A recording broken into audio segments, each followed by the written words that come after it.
عورتوں کے تعلق سے ایک بہترین کہانی سوشل میڈیا پر وائرل۔ ایک عربی پوسٹ کا اردو ترجمہ۔ شیخ راغب نے اپنی بیوی نجیہ کو طلاق دے دی۔ طلاق کے بعد انہوں نے بیوی سے کہا تم اپنے گھر چلی جاؤ۔ بیوی بولی میں ہرگز گھر نہیں جاؤں گی، اب اس گھر سے میری لاش ہی نکلے گی۔ شیخ راغب بولے میں تمہیں طلاق دے چکا ہوں، اب مجھے تمہاری حاجت نہیں، چلی جاؤ میرے گھر سے۔ بیوی بولی میں نہیں جاؤں گی، آپ مجھے گھر سے نہیں نکال سکتے، جب تک میں عدت پوری نہ کر لوں تب تک میرا خرچ بھی آپ کے ذمے ہے۔ شیخ راغب بولے یہ تو ڈٹائی ہے، جسارت ہے، بے شرمی ہے۔ بیوی بولی آپ اللہ سے زیادہ ادب سکھانے والے تو نہیں ہیں، کیا آپ نے اللہ کا یہ فرمان نہیں پڑھا؟ اے نبی اپنی امت سے کہو کہ جب تم اپنی بیویوں کو طلاق دینا چاہو تو اس کی عدت کے دنوں کے آغاز میں انہیں طلاق دو اور عدت کا حساب رکھو، اور اللہ سے جو تمہارا پروردگار ہے ڈرتے رہو، نہ تم انہیں ان کے گھر سے نکالو اور نہ وہ خود نکلیں۔ ہاں یہ اور بات ہے کہ وہ کھلی برائی کر بیٹھیں، یہ اللہ کے مقرر کردہ حدیں ہیں، جو شخص اللہ کی حدوں سے آگے بڑھ جائے اس نے یقیناً اپنے اوپر ظلم کیا۔ تم نہیں جانتے شاید اس کے بعد اللہ تعالیٰ کوئی نئی بات پیدا کر دے۔ شیخ راغب نے غصے میں اپنا کپڑا جھاڑا اور یہ بڑبڑاتے ہوئے گھر سے نکل گئے، اللہ کی قسم اس عورت نے تو عاجز کر کے رکھا ہے۔ بیوی بس مسکرا کر رہ گئی، کچھ بولی نہیں، اپنا حوصلہ مضبوط رکھا۔ اب جان بوجھ کر بیوی نے روزانہ کا یہ معمول بنا لیا کہ کمرے میں روم فریشنرز سے سپرے کرتی، آخر میں خود بھی سجتی سنورتی، خوشبو لگاتی اور گھر کے اندر شیخ راغب کے آنے جانے کے راستے میں بیٹھ جاتی۔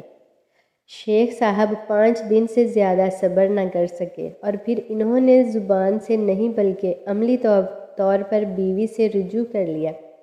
ایک دن بیوی نے ناشتہ بنانے میں کچھ تاخیر کر دی۔ شیخ راغب نے غصے میں کہا یہ تمہاری طرف سے میرے حق میں کوتاہی ہے، یہ ایک مومن عورت کا سلوک نہیں ہے۔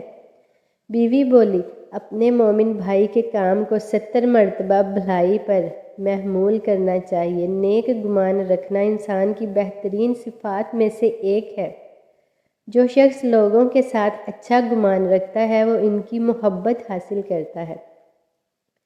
شیخ راغب بولے یہ سب کہہ دینے سے تمہارا جرم کم نہیں ہو جائے گا؟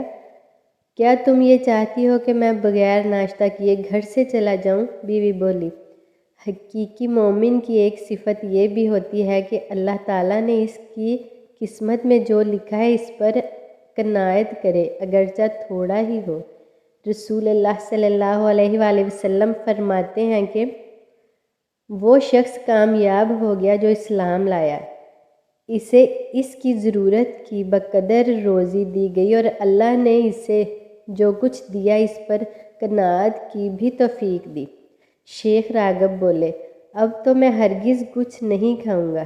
بیوی بولی افسوس آپ نے ان باتوں سے کوئی سبق حاصل نہیں کیا۔